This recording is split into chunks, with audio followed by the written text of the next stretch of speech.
鳴子温泉郷川旅温泉、山懐の宿深山へ泊まってきた時のお話をします。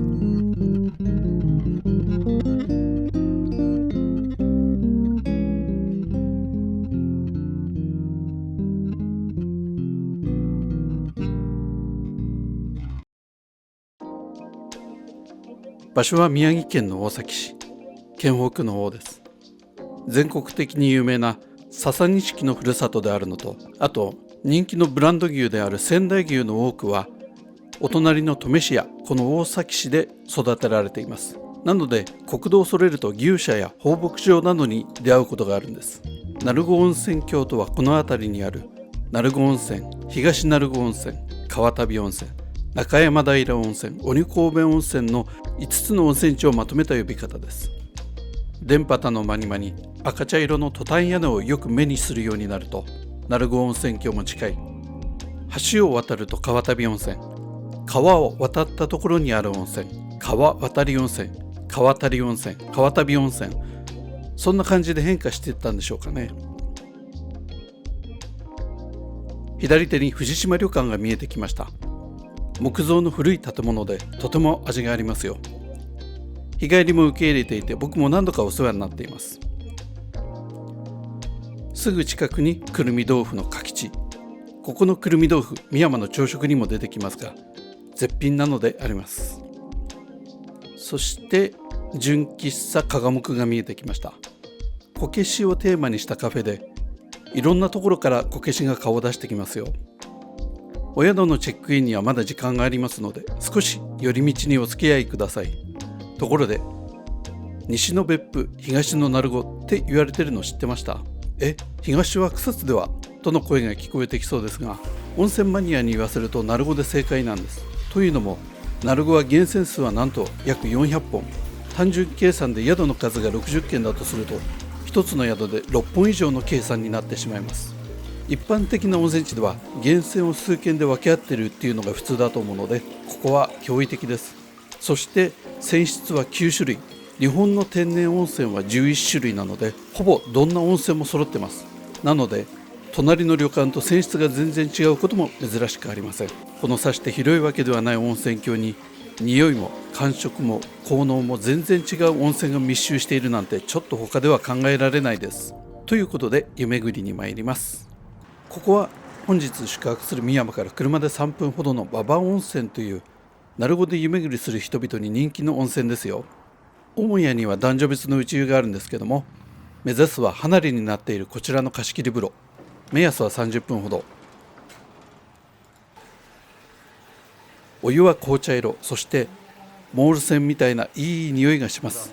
さらに特徴的なんですけども、細かい泡がシュワシュワしているんです。ここに太陽光が差し込むと、紅茶色のお湯が緑色になったりして、本当神秘的です。お湯はほとんど拷問のような熱さなので、へりのところに座ってばかりだったのですが、湯の香りに包まれながらのこの神秘的なお湯を眺めているだけで満たされていく時間でした。続いて鳴子温泉郷の鳴子温泉にある村本旅館へ。ここはですね、カルシウムが濃すぎて湯船はプチ鍾乳洞状態です。お湯は透明でかなりの高温、こまめに清掃されているようで、お風呂は清潔感が高いです。かき回さないでいると膜が張ってくるようですね。これが積もり積もってプチ鍾乳洞になるんですね。余談ですが、日帰りの対応をしてくれたのが多分お宿の若旦那。女湯にまだ湯が溜まってないんで、男湯を貸し切りにしてくださったんです。さらに、まだお湯がすごく熱いので10分ほどお待ちいただくの大丈夫ですかとのこと。その10分間、彼は何をしてたと思いますか？お待たせしましたと出てきた彼は汗だくでした。なんとずっと湯もみをしてくれていたんです。本当感激でした。最後は黒湯で有名な東鳴子の高友旅館。ご覧の通りの古い建物です。ここはいろんな意味で上級者向けというか、マニア向けといいますか。名物の黒湯というお風呂はそもそも混浴、記憶違いがなければ脱衣所も男女一緒で、ついたてがあるのみ。黒湯と言われる通り、湯は深緑から黒へのグラデーション、油臭のインパクトある匂い、全国の温泉マニアがよだれを垂らしながら入りに来る温泉です。混浴の黒湯は無理っぽかったので貸し切り風呂へ入ることにしました。メインの黒湯とは少し泉質が違うようですが、こちらも黒く見えますね。同じ高友旅館なんですが、本館より少し時代の新しそうな棟には別の温泉もあります。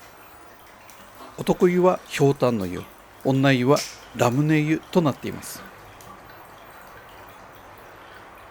そばを食らおうということになり、以前に食べて印象の良かった教授庵へ川旅温泉から外れて山の方に入ったところにあります。1日25食の天ぷらそば、量もしっかりあって1540円はお値打ちと言えます。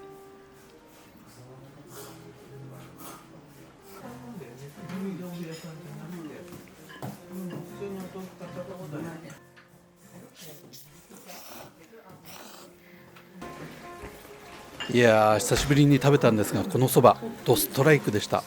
天ぷらはもちろんなんですが、そばが良かったです。隣で食べてたおばちゃんたちは天ぷらを食べながら、上手に揚げてるわねというが、本当にその通り。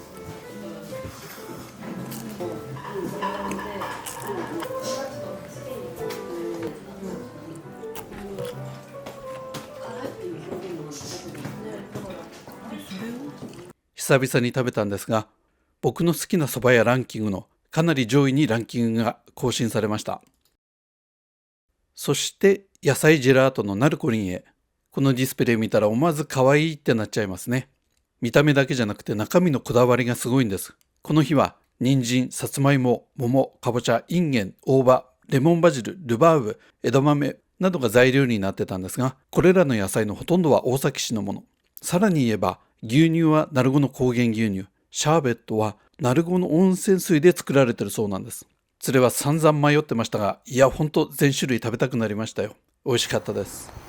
温泉街というにはあまりにも素朴な通りから少し離れたところにあるお目当ての宿。入り口には宿であることを主張する目立つ看板はなく、木と同化してしまった縦看板が一つ。田園風景の中に佇む木造の洒落た一軒宿、そんなイメージで訪れると、なぜかそこはかやぶき屋根の農家の家先、里帰り気分なんです。かやぶき屋根の母屋、僕は最近までかやという植物があるもんだと勘違いしていたんですが、かやとはススキ、ヨシ、カリヤスなどのイネ科の総称なんですね。深山の母屋は北上川の河口付近に生えているヨシで吹いているそうです。追分温泉を知っている方もいると思いますが、あの辺りです。秋になると川を埋め尽くすヨシが黄金に揺れて美しいんですよね。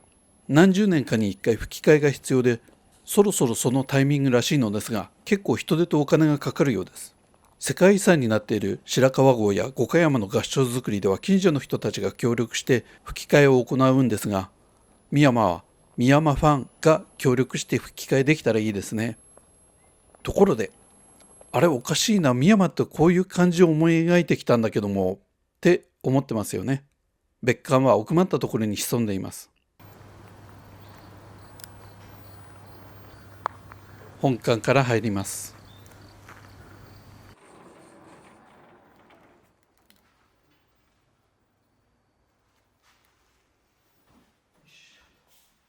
今通ったのが館主の板垣さん。撮ってる間は透明人間だと思ってくださいとお願いしてあります。奥の階段を上っていくと2階が本館のお部屋になっていて、今回の別館よりリーズナブルに泊まれます。こちらに泊まるなら連泊して鳴子の湯巡り。夜は1泊は宿で食べて、もう1泊は安くて美味しい人気の焼肉や八丁で食べるなんていうのも楽しそうです。別館はこの奥、板張りの館内、カラマツの木材だそうです。一般的なフローリングっていうのは合板でして、複数の板を接着剤で工業的に貼り合わせたものです。安くて狂いの少ないメリットはあるんですが、時間とともに劣化を感じます。一方の合板でない木材は大量生産ができません。当然価格が高くなります。しかし時間が経つにつれて実に味わいが増してくるんです。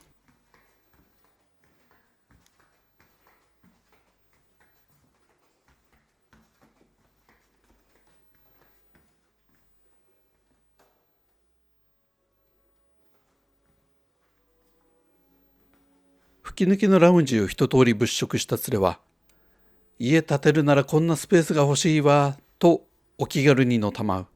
無茶を言っちゃいけない。大金を出せば金山杉は手に入るのかもしれない。同じ設計士さんに頼めば同じものを設計してくれるか。いや、多分してくれないだろう。何しろこの宿は深山のご主人が建築家の本間至さんと4年がかりで構想したものだ。そしてこの窓に映し出される里山の景色を誰も売ってはくれはしない。余談ですが、本間さんはその後建築家としてどんどん有名になっていったそうです。なので時々建築好きの方や本業の設計士の方も泊まりにいらっしゃるそうです。本間さんは商業施設ではなく、主に一般住宅を設計する方のようです。それがこの何とも居心地のいい空間につながっているのかもしれません。本日の宿泊、別館の方は僕らの他にもう一組。ちなみに別館には5つのお部屋があるんですが、3組が入ったところで満室となります。どういうことかと言いますと、空いている2部屋はお食事をするためのお部屋なのです。なんという贅沢。別館のお部屋にはこのように鳥のプレートがかかっているんですが、いずれも鳴子に生息する鳥がモチーフだそうです。今日お世話になる部屋は山セミ。簡素な美しさ。部屋全体が落ち着いたトーン。それは少し日に焼けた無垢の木肌のようでもあり、ろうそくの明かりのようでもあり、穏やかな気分にさせられます。そしてとにかく静かです。空気清浄機があるわけでもないのに、空気がいいなって心地がするんです。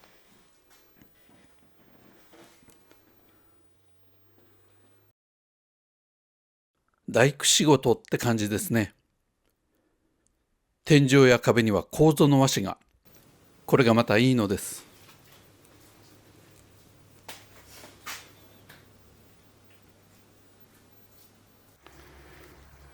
ちょっと散歩に出ることにしました。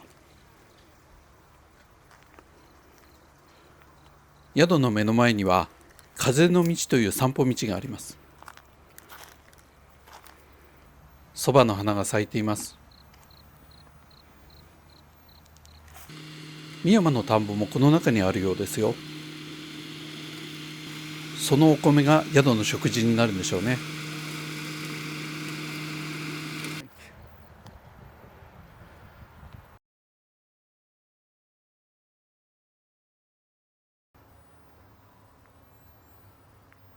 殿という字が見えます。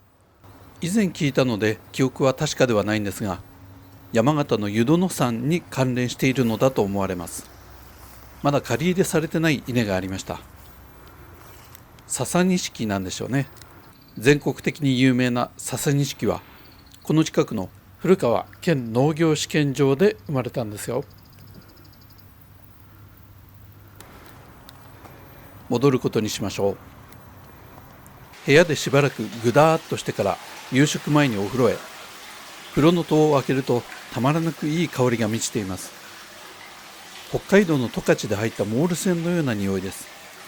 浴槽はすずりの現地として有名な宮城県小勝の源証石です。お湯はもちろん自家源泉。紅茶色の湯。多分馬場温泉と似たお湯と思われます。あっちはシュワシュワの泡立つお湯ですが、こっちは埃のような特徴的な湯の花がたくさんそこに陣取っていて、かき回すともわっと湧いてくるかのよう。温度は低めで長湯にもってこいです。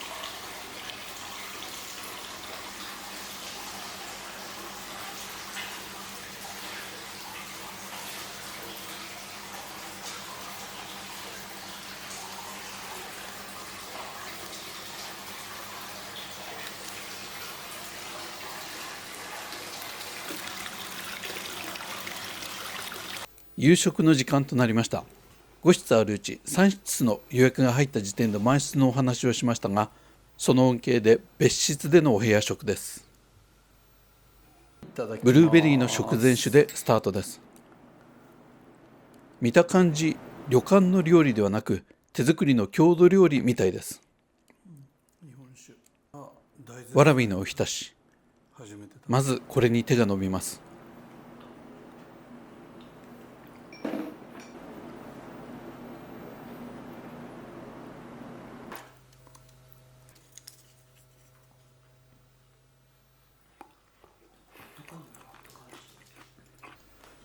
そしてこれがイワナのミジンコ揚げ。ミジンコってお餅を乾燥させて粉末状にしたものらしいですね。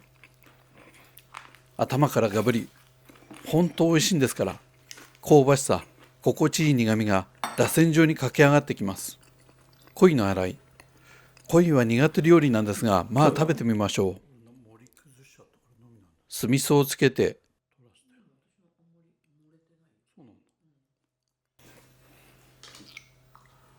めちゃめちゃ繊細でふんわりしたうまみ。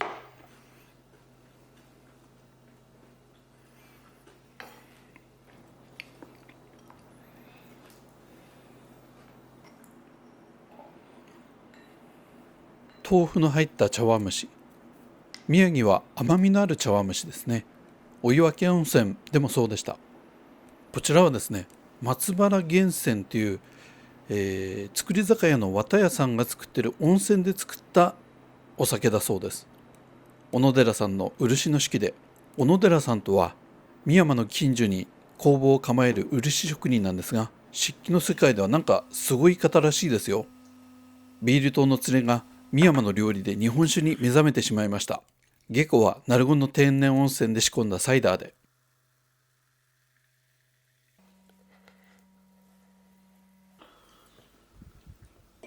ひりおずですね。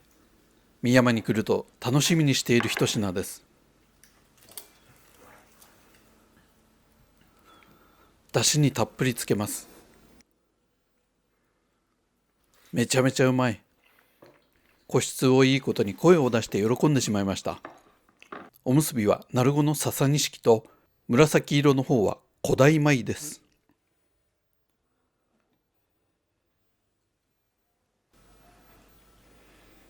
デザートはイチジクのうま煮。食べながら鳴子の風土がじわじわ感じられる料理でした。深山の料理はパンチをお見舞いしてきません。伴奏のように寄り添い、体に染み込んできました。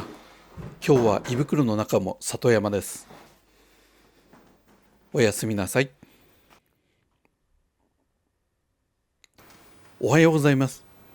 なんていい朝を迎えてしまったことでしょう。とてもいい朝の光が入ってきます。ここの面白さは旅館じゃなくて、もしかしたらここ自分の家なんじゃないかって錯覚しながら過ごせることなんですよね。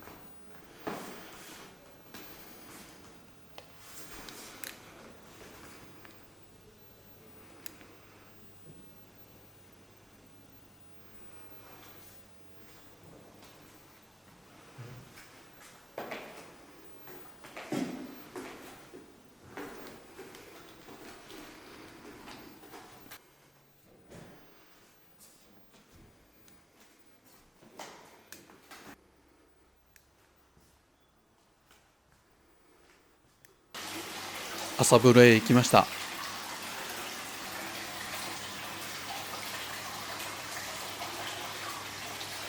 無になっていつまでも入っていたいぬる湯です。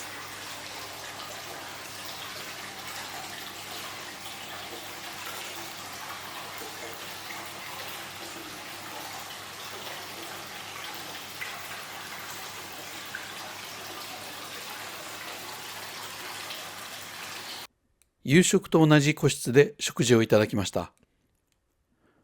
まず目を引くのが木桶。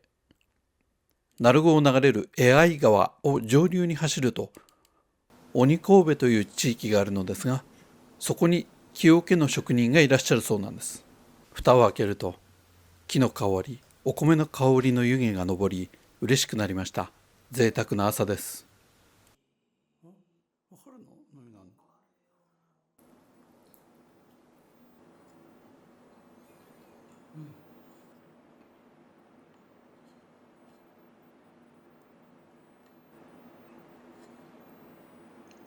そしてかきちのくるみ豆腐。冒頭で少し触れたくるみ豆腐です。これがですね、美味しいんですよ。よく懐石料理なんかで八寸の中に甘いものが一品ありがちじゃないですか。まさにそれみたいな上品な甘さ。これは絶品です。そして郷土料理のしそ巻き。宮城県の特に県北の郷土料理ですね。味噌をしそで巻いて油で揚げているのですが、めちゃめちゃご飯が進みます。朝食の後、布団あるんかなと話していましたが、ありました。深山って旅館に来てる感じがしないんですよ。別館わずか3室の宿を目当てに訪れる客が全国にいます。僕もその一人。静けさを旨とする小さな宿なら、ご主人はサムエなんぞまとってたりしがちだが、板垣さんは普段着のまま気さくに軽い東北弁で迎えてくれます。この安心感、主に家族3人で営む深山は、宿というより和やかな木の家です。木の家には温泉があって、手作りの里山料理があって、田園風景があって、気ままで静かな時間があります。都会では景色が虚構のようにあれよあれよと変わるけども、ここはいつ来ても変わりません。人間界の栄枯盛衰は遠い世界のように湯は流れ、稲穂が揺れ、野鳥が鳴き、のんびりとした里山の姿がありました。そうか、深山に来るのは懐かしいという感情に出会いに来る旅でもあるんだと気づくのでした。